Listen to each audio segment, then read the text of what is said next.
Hey everyone, friends. this is the first episode of the Miro Cook-Off. And by the end of the whole series, you will learn everything you need to know about these two products.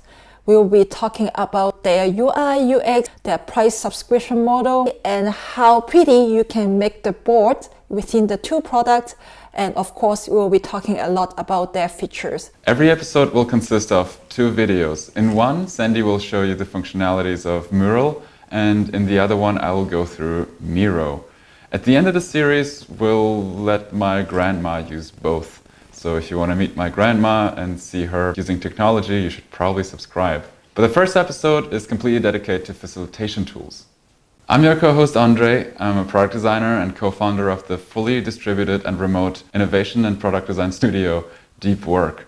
I was previously working at AJ & Smart, where I worked on a lot of wonderful products, met Jake Knapp, and pioneered the first remote design sprint with a lot of caffeine and my coworker Bruna.